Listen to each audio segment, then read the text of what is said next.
Hello mga ka-DIY, welcome back sa ating YouTube channel. So meron lang akong i-share sa inyo. Meron ditong TV mga ka-DIY sa aming simbahan. Bali i-repair ko itong mga ka-DIY. Ang brand niya ay gel. Yan. Ang problema na nito, sabi ng aming pastor, ay bigla lang daw nawala. So sa bakasyon kasi ako ngayon, pero nagdala ko ng kunting gamit.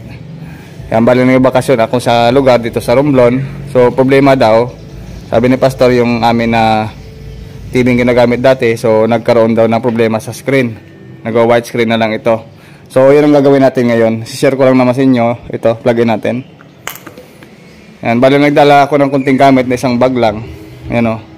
So bakasyon lang sana ako, pero nagdala pa rin ako ng gamit para just in case na may gagawin. So ayan, bago ako pumunta rito sa Romblon, so nagdala muna ako ng gamit. So plug in muna natin at saka yan, may power tayo. Then power on natin dito sa ilalim. Yun. Yan, nagwa-white screen na lang. Backlight na lang yung ano. Buhay yung backlight.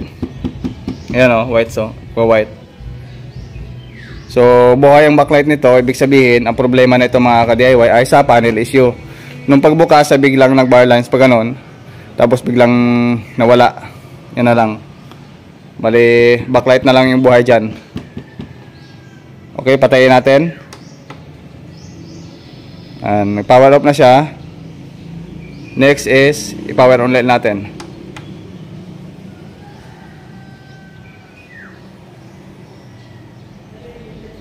Then isa pa, power on. Yun, biglang nag-bar lines. Then yung kulay ng screen ay buhay. Yan. Yan. May backlight, buhay ang backlight. Tara, buksan muna natin. Tingnan natin. Hindi ko pa alam kung ilang inches doon sa likod na lang sa pinaka model number niya. Okay, buksan muna natin. Tara. Ito yung pinakalikuran natin mga ka-DIY oh. Ito, Smart TV. Bali Smart TV na pala ito mga ka-DIY. Tapos yung model number is 6055, so 60 inches. So yun. So tayo yung unang gagawa nito. Kasi dito sa lugar namin ay bibira yung gumagawa ng TV. Kagaya nito yung mga screen o panel issue. So screen issue ito or panel issue. Mag-remove muna tayo ng lahat ng mga screw dito. Remove natin lahat yan. Okay, tara. Remove muna natin. So ayan ang mga ka-DIY, nabuksan na natin. Bale ito yung kanyang power supply. So simple lang yung design na kanyang power supply. Maliit lang na board. Ito naman yung kanyang main board. Ayan yung main board niya ito. Yan, maliit lang. Tapos yung kanyang T-con o yung kanyang timing control board. Ito yung kanyang T-con. Ito naman yung left at saka right natin sa ating top board. Yan, top board natin papunta sa ating LCD. Ito naman sa kabila, top board. So kapag ganon yung problema sa ating mga TV, walang picture, tapos may backlight. So karaniwang problema yan ay nagkakaroon ng short sa ating LCD panel o doon sa pinaka-screen natin, kaya nagkakaroon ng blackout. So, ang pinaka-the best yung mga ganito, yung may mga T-con or yung may mga timing control board. So, ang gagawin na kasi dito, ihang yung kabila o ihang. Kahit wala ka ng tester na gamit or kahit hindi ka na gumamit ng tester, direct ka na sa mga ganitong issue, pwede mo nang i-direct dito na kaagad. So, kapag ka walang ganito or yung T-con, ang pinaka-mabilis na paraan dyan ay yung cutting. Cutting din. Yung ganito kasi ay pwedeng tape method. Yan, tape method or pwede rin sa cutting. Pero mas mabilis dito ay tape method. Yan, kasi meron siyang flex. Yan o. Pwede tayong mag-tape dyan kapag magkaroon ng short sa LCD panel or sa ating pinaka-LCD natin. So, pwede tayong mag-tape dito. Kasi kung walang ganito, T-con or walang timing control board, so dito tayo nyan. Sa pinakadulo. Yan o, signal. Yung mga resistor na yan. Pwede tayo dyang mag-hang din ng mga resistor. Or pwede tayong mag-cutting. Depende sa gagawin natin. Depende sa design ng top board. Ganun din dito sa dulo. Yan o. Yan. Yan o. Kita na kagad, diba? Pero nga, mas maganda kasi meron siyang T-con. Ihang na lang natin to kahit wala na tayong gamit ng tester. So ihang na lang natin yung mga flex na yan. So kapag ganun ang nangyayari sa inyong mga TV. So gagawin natin ngayon, saksak ulit natin. Titingnan natin. Yan. Tapos ipa-power on natin to. Power on. Papansin nyo, wala. Okay? Walang picture. Unahin natin dito. Bunutin ulit natin. Iang natin yung kabila ito. Kahit hindi ka na mag-tester ito ng BGH, BGL, pwede naman yung ganito. Pwede rin na hindi natin angatin ito. Hanapin na natin yung BGH at BGL kung saan may voltayong lumitaw. Pwede rin mga ganong procedure. Yan, nakahang na yung isa. Pwede tayong gumamit ng tester kapag ka medyo mahirap na yung problema. So wala pa rin. Power on pala natin dito. Yun, na power on na. So wala pa rin. Walang display. Walang display. Sa kabila wala rin. Okay. So ulit tayo dito. Bunot.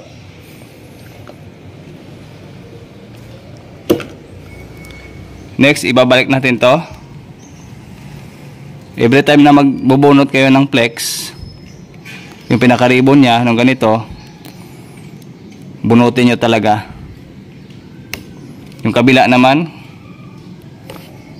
pinaka-basic na gagawin sa mga ganito, yung mga malalaki, may mga tikon. Okay, plug in natin. Then, power on. Silip sa ilalim. Boom, lumitaw na gel, oh. Yun. So okay na. May display tayo dito. Yun. Lumitaw na yung ano nya, gel. Sa kabila wala kasi nga nakahang tayo dito. Okay, titingnan natin yung ano, display. Angat ko lang.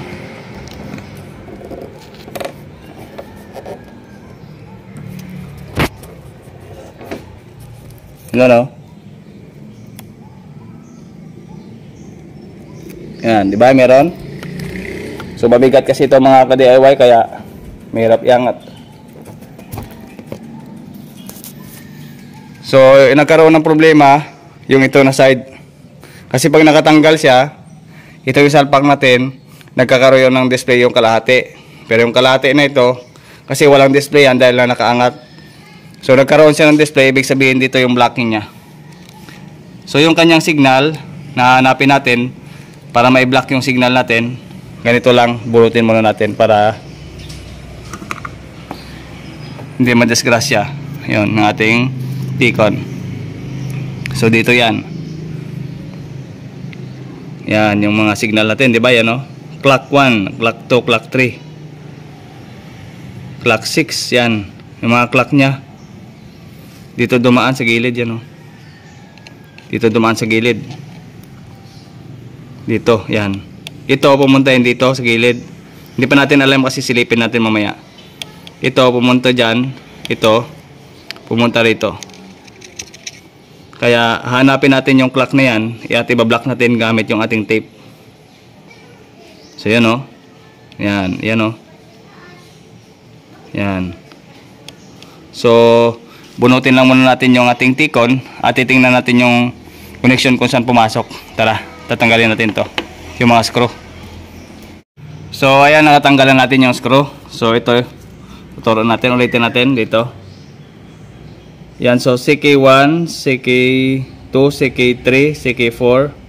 Yung mga CK na yan, bibilangin natin. Ito, 1, 2, 3, 4, 5, 6, 7, 8, 9, 10. So 10 sila dyan. Bali dito nung galing sa IC na yan. So susundan natin yan, oh, yung mga linya nya. Ito punta rito, then pupunta rito. So baka yung iba-block ninyo ito, so hindi yan. So dito yan sa ating gamma IC, ano, gamma signal. Dito rin galing sa ating IC rin. Yan. So hindi ito, so hindi yan iba-block natin, ha. Baka magkamali kayo. Yan, oh. So baka itong i-block nyo. So hindi yan. So yung kanina, yung may CK1 to CK8 ba yun? So tinuro ko rin kanina. Balikan nyo lang yung video. So ito yon, bablock natin. Then dito sa likuran. So dito, yan, tumagos dito, papunta rito. So pag tiningnan natin yan dito sa ano mismo dito, so ito yon yung signal natin, yung mga clock signal natin. So yan, ito yon. Okay, so pumasok yan dito sa kabila dyan. Ito na yon, yan yung i-block natin. Okay, so mag ready lang tayo ng tape. Baliwalo yung kanina, baliwalo 2, 4, 6, 8, 10, 10 pala, 2, 4, 6, 8, 10 pins. Okay, tara, i-block natin. So ito yung may problema kanina. So dito yung blocking natin. Ito yung side na i-block natin. Kasi ito yung problema kanina, kapag nakakabit ito, walang display. May display. Yan, pag nakakabit to, may display. Pero pagka ito yung kinabit natin, walang display. Ito yung isa. So ito yung i-block natin. Kasi pag nakakabit yan, gumagana naman. Okay, dito yung blocking natin sa kabila. Tara, bilangin na natin yun ulit. Tapos mag-block tayo ng, gagamit na tayo ng tape method or paper. Pwede naman papel na i-block natin. Tara, papakita ko lang sa inyo mamaya. I-block ko lang. Tara. So ayan na mga ka-DIY. So nilagyan ko lang siya ng tape kasi nagkaroon ng problema dito sa mga ngipin niya. Medyo nagkaroon ng kunting bungi doon sa dalawang ngipin, kaya hindi ko na tinanggal. Pero yung binilak ko dito, bali dito ako nag-block sa ilalim kasi nagkaroon ng diferensya dito sa ano, dyan, sa ngipin yan. Pero ngayon okay na. So dito ako nag-block nyan. Kaya ingat-ingat lang talaga kayo kasi hindi na naman natin sinasadya. Pero minsan talaga nagkakaroon tayo ng bungi sa mga flex. So dito yung nag-block tayo dito. Kaysa dito ako mag-block kanina, bali dito ko siya binlock 13 pins. So magmula dito sa gilid, pa ako ng ano, simula dito hanggang dito 13 pins. Tapos hindi nakuha, dinagdagan ko ng 2 pins, bali 15 pins yan. 15 pins yung block natin. So ito na mga ka-DIY yung resulta. Plug in muna natin. Ito, plug in natin. Then may power tayo. Power on natin. Tingnan natin sa ilalim. Yun o. Yan. Dito sa kabila. Yun, gel. Okay na. Yan. May display na yan mga ka-DIY. Okay na yan. Iangat lang natin para makita nyo rin. Kasi wala akong hawak na stick. So dahil sa bakasyon tayo, hindi natin nadala yung ating holder para sa ating camera. Ayan, buo na. Ayan. Ayan o. Ayan. Okay, takpan na lang natin mga ka-DIY tapos i-testing natin mamaya. Tara. Testing natin mamaya. So ayan mga ka-DIY, balik gabi natin pala. So hindi ko pa nabuksan yung ilaw. Yan, gel. So ito ko sa ano, itaas sa second floor sa aming simbahan. Yan. So plug in natin. So pasensya na kayo kasi wala tayong ilaw. At least mapagana natin. Okay, so power on. Dito may power na tayo. So yon mga ka-DIY, lumabas na yung kanyang ano, gel. So ayan, at mayroong siyang short dito, maliit, 2 guhit. Hindi ko lang alam kung natural yan kasi titingnan natin yan, no? Wisdom Share Smart.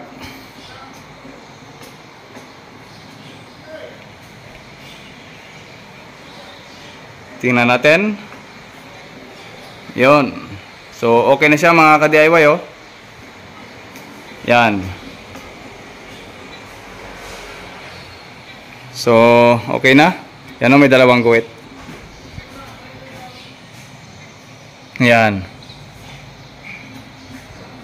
Okay. So hanggang dito lang ating video at maraming salamat sa inyong panonood. Again, JM Tutorial. Bye bye. Ingat kayo palagi.